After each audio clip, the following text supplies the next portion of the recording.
Hello, welcome to the Ready, Set, Grow podcast. My name is Michael, and I'll be your host today. We're here with RH Accelerator founder Joe Dales, marketing extraordinaire Diana Laterness, and Ontario Agri-Food Technologies president Tyler Whale.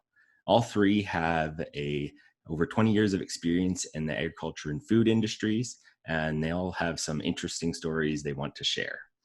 Our special guest today is Tyler, and I was just wondering if you could just take us through a bit of your background. Yep, sure. Thanks, Michael.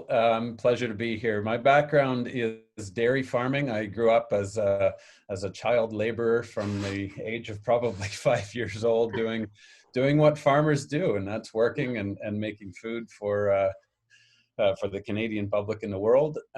My parents were always very progressive in the sense, though, that they said there's a lot of things to explore and do out there. So why don't you get out of the nest and try what you like and what you're good at? And that was sciences. So I did a variety of degrees. I've got a PhD in immunology as an example, and have found my way back to the ag industry, though very interested in technology and commercialization and on what that Ag 4.0, 5.0, however many points we want to put on it right now, is going to look like, and how I can make a difference in that realm. So that's, if that's quick enough, then that's what I'll stop with.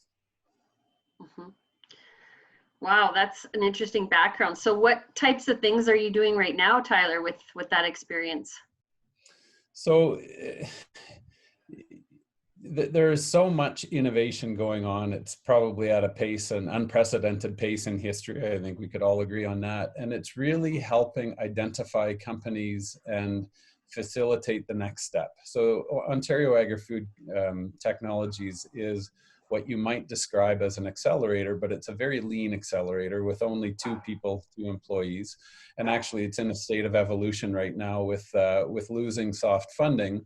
But we continue to work with entrepreneurs, nudge them along in the right direction, and that is often through networking or deep domain expertise, market intelligence, that sort of thing, Diana. Mm-hmm. So what is needed for every entrepreneur? It's quite different. Every recipe needs a different dose of ingredients. What we're trying to achieve is viable companies on global scale. And things that are certainly changing the game for all of agriculture, not just Canadian. Mm-hmm. So what things would you say you're most proud of in terms of what you've accomplished so far? I really like seeing when what you're doing and what advice or what networks you're facilitating actually make a difference for the entrepreneur, and of course seeing sales. So it really comes down to commercial impact and making commercial deals and accelerating them again to viability, and that's getting customers, Diana. So there are a number of companies that are making a big splash, and some are making a small splash. We all know that this pathway in what effectively is often a life science and agriculture is a long pathway, but when you see impact and when you've chosen right, our industry of working with early stage startups is often about volume. So you work with a lot of startups, and certainly there's a lot of attrition, but then you see certain things succeed. When I'm not working with startups, though, I think I'm most proud of the predictions that come true. So what's happening in agriculture? What's the next big thing? And what do we need to do? And let's just focus on the startup community as an example. I think since there are so many small early stage companies who all have the same need, whether that's accessing a customer segment or accessing funding or accessing talent to put on their teams, I'm starting to suggest to people, you need to think of growth through mergers or acquisitions or partnerships with each other who are in a very similar field here. So we don't need 10 dairy companies trying to knock on the same door of the 13,000 or whatever the number of dairy farmers is in Canada now. We need 1 or 2 companies that are offering a number of different solutions to create a larger Canadian entity that has a better chance of success. That and I'd say my work in digitizing the ag sector. So inevitably we've evolved from precision ag, which is, in my opinion, an imprecise term, to smart ag and what I now call digital ag, and a lot of people are calling it digital ag. What can we do with data? How do we create an equitable, ethical ecosystem of data interchange, of data interoperability and availability? And what is the farmer's role in here? So with a background as a farmer, I think it's really important to think of them as a full partner, but also recognizing they're not sitting around getting a degree in IT anytime soon necessarily. We're all a little hesitant to even start a new app on your telephone. So from the perspective of a very busy and I'm going to say important group of people, an important sector, how do you facilitate digitization that really shows the ROI, that doesn't come down with cumbersome contracts and I agree data share agreements to read over and get legal advice on, those sorts of things? How are they a full player at the table? And I've spent a lot of time working on that, advocating for farmer data co-ops, for example, and the application of technology that will really facilitate that digital enlightenment or opportunity in agriculture. Mm-hmm. No, that's definitely a trend here, with the ag data transparency and that kind of thing. What are we doing on the data front for producers, and then giving them the tools they need to make better decisions. And I think that you're on the right track there for sure, because it's much needed. There's a lot of data, warehouses, but like, what are we doing to bring it all together and make sense of it so that we can make better investments and better decisions on the farm? So yeah, you're bang on that front. Joe, what are your thoughts on that? Yeah, Tyler, I agree with you. There's a lot of exciting companies and opportunities. Do you have a couple, three that you like the founders, you like the companies that you can share with us that you're working with or you notice out there? Yeah, sure. And frankly, it's hard to pick only three. So let me pick a range of companies right now, from successfully commercialized to very hopeful in the near future. And again, I'm a little bit off the cuff here, so there's probably about 30 that I'd love to mention, but let me say Grain Discovery as an example. Grain Discovery is a company that's using a real catchword right now in the industry, and that's blockchain. But again, realizing that technology isn't a destination, but a tool. They understand how to apply blockchain, and they're doing some really neat work in traceability and offering farmers that opportunity to create just more control, more access, rather than being price takers, for example. They can be price makers, but also achieving something that the whole value chain wants, and that's transparency and traceability of the food system. I will point to a company that's in very early stage of product development, and that's a company called BioFusion. BioFusion's developed a bio-resin that has multiple applications. One in agriculture is the replacement of field plastic mulch. So I think the statistic that I know is about 30 million acres every year are covered in plastic, and that plastic is single use. It offers great value for farming, but not necessarily great value for environment.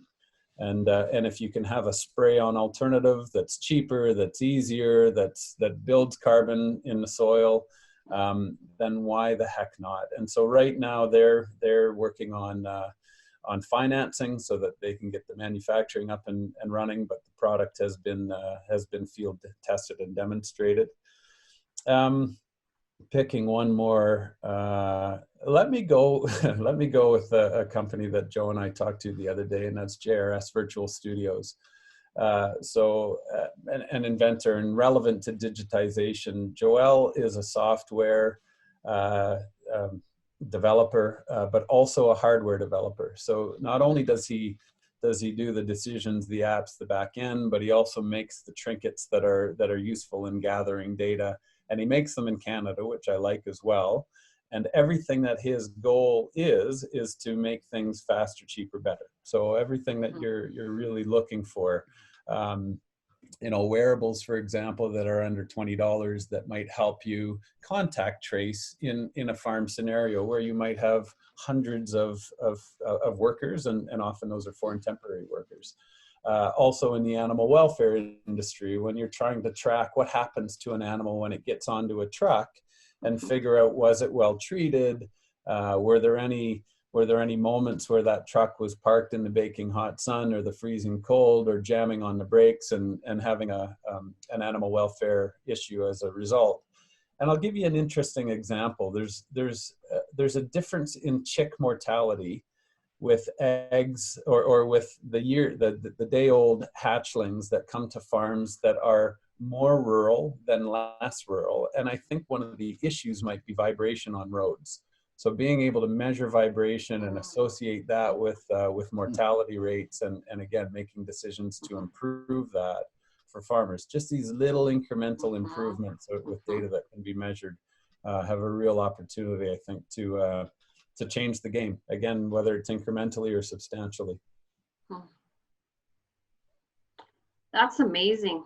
Those are some pretty cool companies you guys get to work with. I think that we need new innovations and technologies coming into the industry on a regular basis, and that's exciting to hear, all those different kind of companies. Michael, what are your thoughts on that? I'm just wondering, so Tyler, I guess with your extensive experience, you've seen a lot of innovations in companies. Where's one area where we need to, I guess, support or come up with new ideas to help farmers? Yeah, and not to sound like a broken record, I'll get to a different area, but inevitably it is digital. I think we really have to figure out the data game, how to use it, how to govern it, how to, again, create some kind of equity and equitable use of information without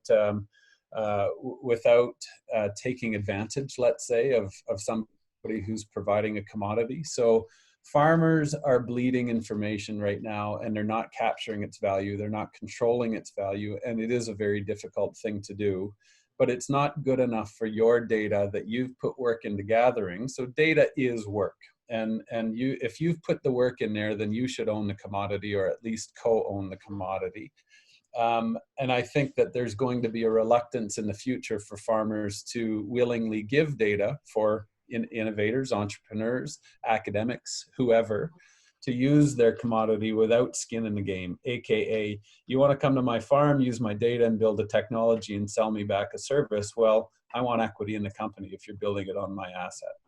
So that kind of thing has to get better. And Michael, there are loads of opportunities to make it better. We have to avoid vendor lockdown in those scenarios too, so that innovation is still a competitive landscape. And that to me is one of the most critical components. Is don't give me any kind of solutions where I can't divorce you in 5 years and get the history that I put into the company if you're not up to snuff. And even if you are up to snuff, if I have a decision that I like somebody better or something better, don't tell me that you're using my data to the depth and extent that it can be used. I will say two other things though. One is, I think, using all of the senses of agriculture. So that's sight, smell, hearing, those kinds of things. And I say smell in particular because VOCs has a very interesting future, inevitably.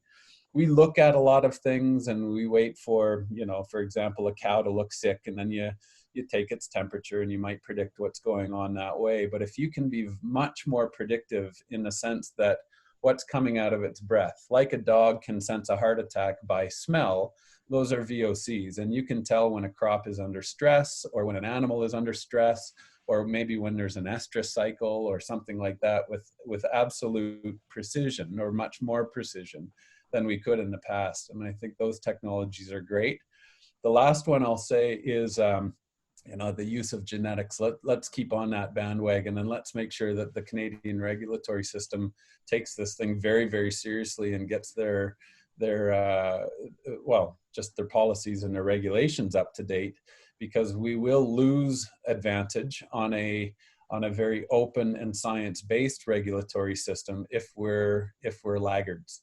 And other parts of the world are catching up in terms of, or not catching up, they're surpassing us in terms of new applications like CRISPR, the ability to gene edit and to make very interesting things, not only in animals, but in plants and in insects and bacteria and all those kinds of things that are useful in agriculture. An example too, I think, for the future of Canadian ag is looking at the premium commodity sector where trust and transparency is a key factor. So let's look at phytopharmaceuticals. We're enabling a cannabis industry right now that is just the tip of the iceberg of the phytopharmaceutical industry. We can produce things in plants about 100 or 1,000 times cheaper than you can in a fermenter, for example. So look, the future carrot might be for your arthritis, or the future rice might be for your depression. And let's take advantage of that kind of thing. Whether you isolate it from the plant and use it in a pharma application, just as a production vehicle, or whether you eat your medicine, I think that's you're going to be turning to your fridge than your medicine cabinet a lot more often in the future, and we're seeing those trends for sure. I think we've got a couple more podcasts with Tyler. Oh, yeah. Sorry for the long-winded answer. No, this is great. No, and I knew you'd be a great guest here, so so we'll have to have you back, again, and we'll dig down into some of these topics in a little more depth. So yeah, thanks for joining us today. That was awesome, guys. And again, there's probably 30, I said 30, but there's probably 130 more companies to mention just in our province alone. And that's happening. God, Canadians are inventive people, and it's time we become more innovative and actually put some dollars behind those inventions. So thanks for doing this, guys. And Joe, you, Michael, Roundhouse, Farm Credit, they're such, I'm not being paid to say this, you're such key players in this whole game too. So keep up the good work. How can people connect with you online, Tyler? Oh, that's a good question. I talk digital, but I'm not online at all, Michael.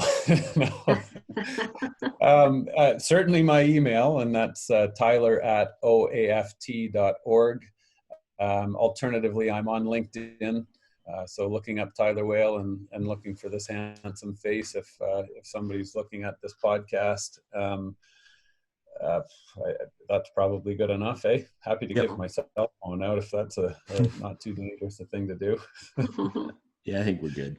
But yeah, we just want to thank you again for coming on the show and sharing your experience and just some of the interesting companies and innovations, and then just some areas that we can improve on in the future. Just thanks again, Tyler, for joining us, and we look forward to more chats with you in the future. Perfect. Appreciate the opportunity, guys. Take care. Thank you. Yes. Thanks, Tyler. No problem, Diana. Bye now.